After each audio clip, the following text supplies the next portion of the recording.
ભરૂચની નર્મદા નદી ગુજરાતની જીવાદોરી તરીકે ઓળખાય છે, પરંતુ ભરૂચમાં નર્મદા નદી પર બનેલ નર્મદા મૈયા બ્રિજ લોકો માટે મોતનું વાલું કરવા માટેની ઓળખ બની ગયો હતો. ત્યારે બ્રિજની બંને તરફ જાળી લગાવવાની માંગ ઉઠી હતી.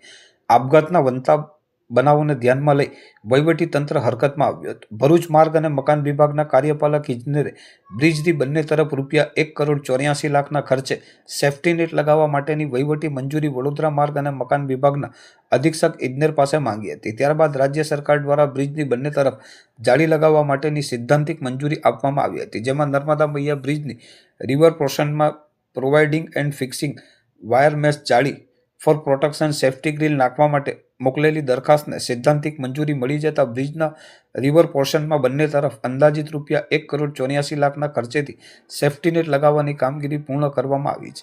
બ્રિજની બંને તરફ સેફ્ટી નેટ લાગી જતા આત્મહત્યાના બનાવોમાં પણ ઘટાડો નોંધાયો છે. નર્મદા મૈયા બ્રિજ કે જે ભરૂચ શહેર અને જિલ્લાની જે સમસ્યા હતી ટ્રાફિકની, તેને હળવું કરવા માટે બનાવવામાં આવેલો બ્રિજ હતો. પણ સુસાઇડ કરવાવાળા લોકોએ આ મા નર્મદા મૈયા બ્રિજને સુસાઇડ પોઈન્ટ તરીકે ઓળખી નખાવેલો. અહીં બ્રિજ બન્યો ત્યારથી અત્યાર સુધીમાં ઘણા લોકોએ પોતાને મોતની છલાંગ આ બ્રિજ પરથી લગાવેલી ને કેટલાકને બચાવી લેવામાં આવેલ તો કેટલાએ પોતાનો જીવ ગુમાવેલ. તંત્રને વારંવારની રજૂઆત કરી હતી.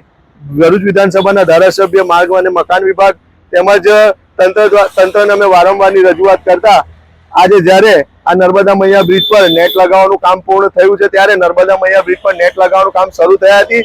પૂર્ણ થયા સુધીમાં એક પણ મૃત્યુઆંક નોંધાયો નથી કે કોઈ મોતની છલાંગ લગાવી હોય એવું અમારા જાણવામાં આવેલ નથી. તો ફરીથી એકવાર હૃદયથી ભરૂચ વિધાનસભાના ધારાસભ્ય શ્રી રમેશભાઈ, માર્ગ મકાન અને વિભાગ તેમજ તંત્રનો હૃદયપૂર્વક આભાર માનું છું. નર્મદા નદીના બ્રિજ ઉપર રેલિંગ લગાવવાની કામગીરી પૂર્ણ કરવામાં આવી છે. લગભગ ₹1,84,00,000ના ખર્ચે આ કામ સંપન્ન થયું છે. છેલ્લા ઘણા મહિનાઓથી ભરૂચમાં આ નવા બનેલા બ્રિજ ઉપરથી આત્મહત્યાના બનાવો બનવાની પ્રક્રિયા સતત ચાલુ હતી.